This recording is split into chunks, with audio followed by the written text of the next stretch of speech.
Musnad Ahmad, un livre de hadith, un recueil de hadith qui est appelé Musnad Ahmad, dans lequel il y a le même récit, et dans ce même récit, le hajj est mentionné.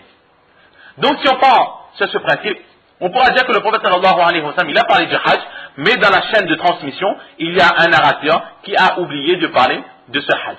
Donc, au fur et à mesure que les gens se sont enseignés le hadith, étant donné qu'à un moment donné de la chaîne de transmission, quelqu'un il a oublié de parler du hajj, donc le hajj n'est pas arrivé jusqu'à nous. Mais dans d'autres chaînes de narration, où le même hadith il est rapporté, parce qu'effectivement, lorsque le prophète sallallahu alayhi wa sallam, il a rencontré ce groupe de personnes, il n'y avait pas que Hazrat Abdullah ibn Abbas radiyallahu ta'ala anhuma qui était présent. Il y avait forcément d'autres personnes aussi. Donc Hazrat Abdullah ibn Abbas radiyallahu ta'ala anhuma, il raconte sa version des faits. Peut-être que lui aussi n'a pas entendu l'enseignement sur le hajj, mais qu'une autre personne qui était peut-être un peu plus proche du prophète sallallahu alayhi wa sallam, qui lui s'en est rappelé. Ou peut-être qu'une autre personne a raconté cette histoire, et dans sa chaîne de transmission à lui, personne n'a oublié de parler du hajj. Donc il y a plusieurs possibilités. Et enfin, une autre réponse qui est donnée, c'est que ce groupe d'Abd al-Qais, il est venu voir le prophète sallallahu alayhi wa sallam l'année où le prophète sallallahu alayhi wa sallam, il a pris possession de Makkatul Mukarrama. Et l'obligation du hajj, lorsque ce groupe de personnes était venu voir le prophète sallallahu alayhi wa sallam, à ce moment-là, en cette année, le hajj n'avait pas encore été rendu obligatoire par Allah subhanahu wa ta'ala. Et ce n'est qu'une année après cette rencontre, une année après cette histoire, que le hajj, il a été rendu obligatoire, selon certaines narrations. Donc, étant donné que le hajj n'était pas encore obligatoire, le prophète sallallahu alayhi wa sallam, il n'en a pas parlé. Donc, il y a été quelques questions que l'on pouvait se poser au sujet de cet enseignement. Maintenant, nous venons sur justement le butin de guerre et ce fameux 1/5.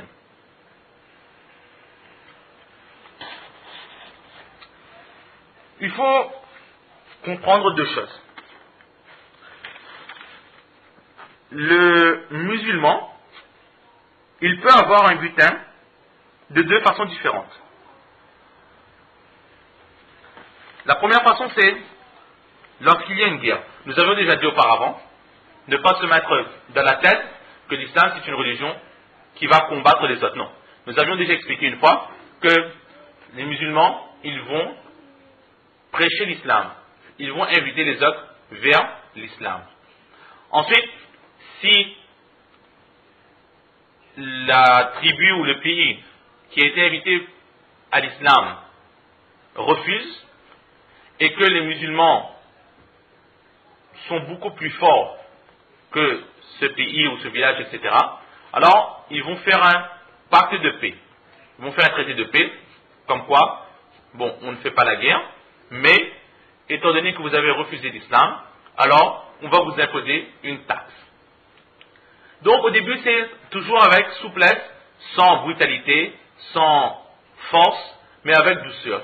Et ensuite si l'ennemi, il refuse quand même, et avec son refus, lui, il décide d'attaquer les musulmans, alors à ce moment, il peut y avoir guerre. Exactement comme dans l'histoire d'une épouse du Saint-Prophète sallallahu alayhi wa sallam, l'histoire de Hazrat Juwayriya radiallahu ta'ala anha, que nous savons déjà peut-être tous. Elle est venue aux mains des musulmans, elle a été faite prisonnière, Hazrat Juwayriya radiallahu ta'ala anha, qui était la fille d'un chef,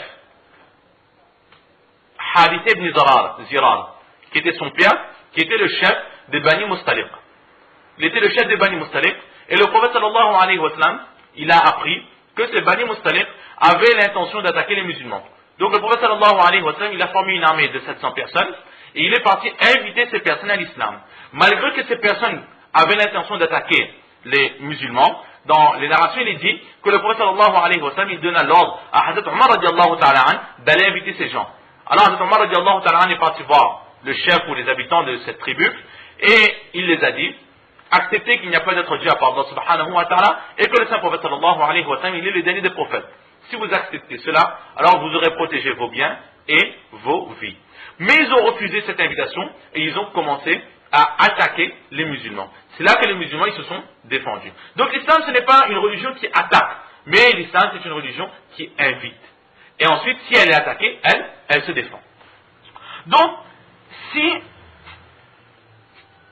les musulmans, ils peuvent avoir, comme nous avons dit, de deux façons différentes, ils peuvent avoir un butin de guerre.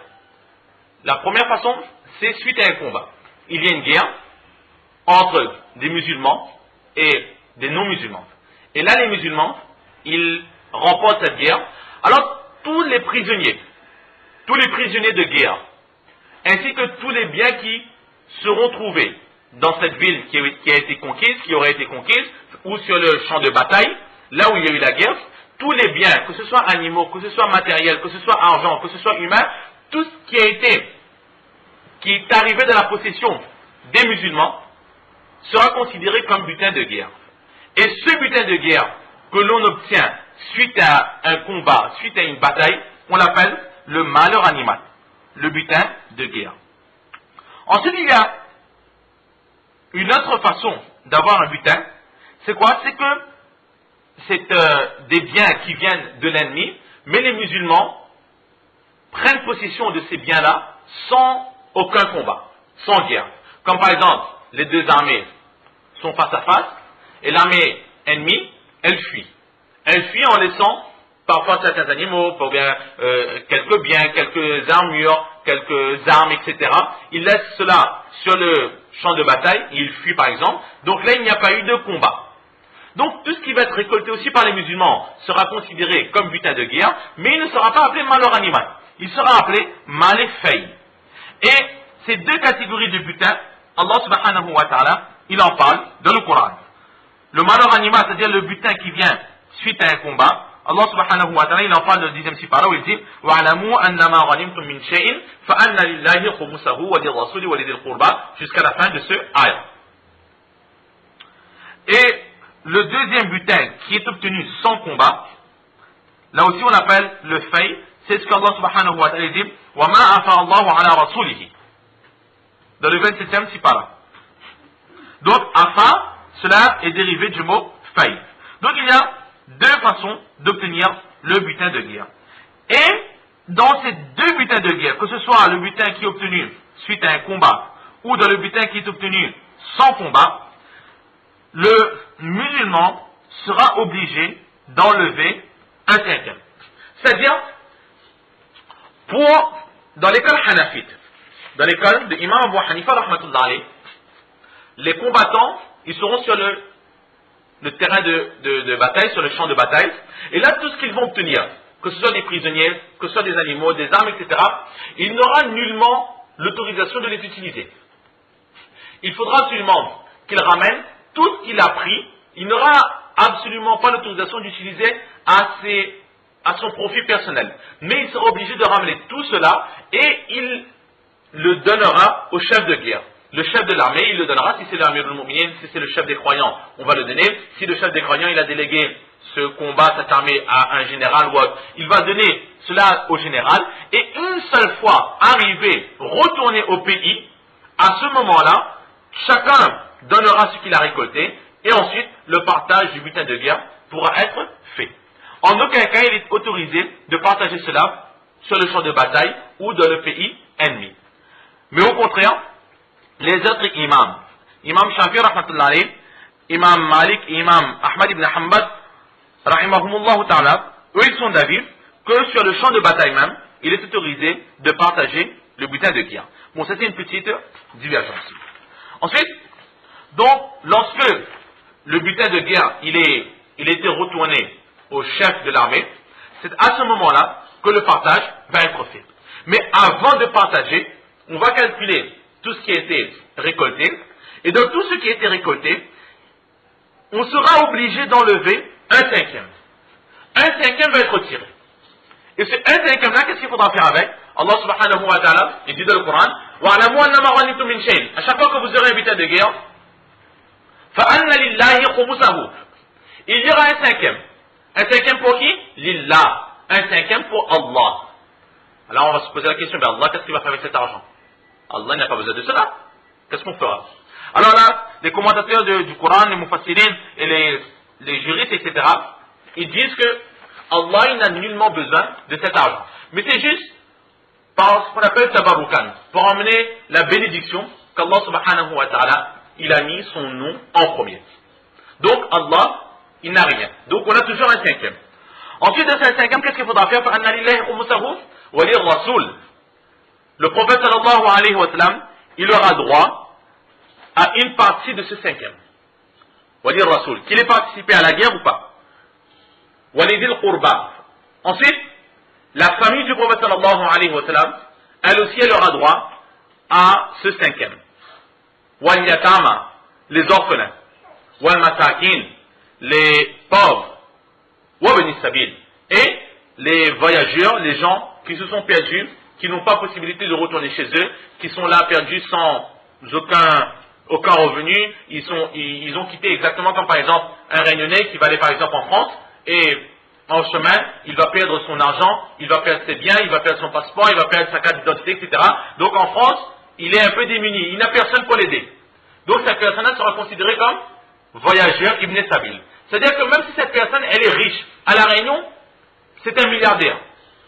Mais là-bas, étant donné qu'il n'a aucune possibilité de récupérer ses biens qui se trouvent à La Réunion, et là-bas, il n'a pas suffisamment d'argent non plus, donc cette catégorie de personnes est appelée Ibn Sabil, qui veut dire en français littéralement, les enfants de la rue.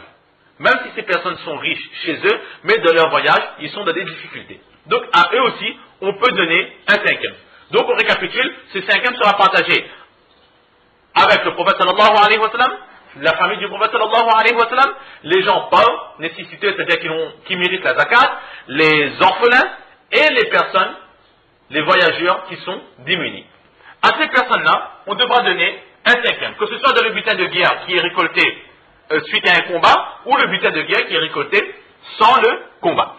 Maintenant, aujourd'hui, la question se pose, il n'y a plus de prophète. Alors qu'est-ce qu'il faut faire? Est-ce que la part du prophète, qu'est-ce qu'on en fait? Est-ce qu'on redonne aux combattants ou bien qu'est-ce qu'il faut faire?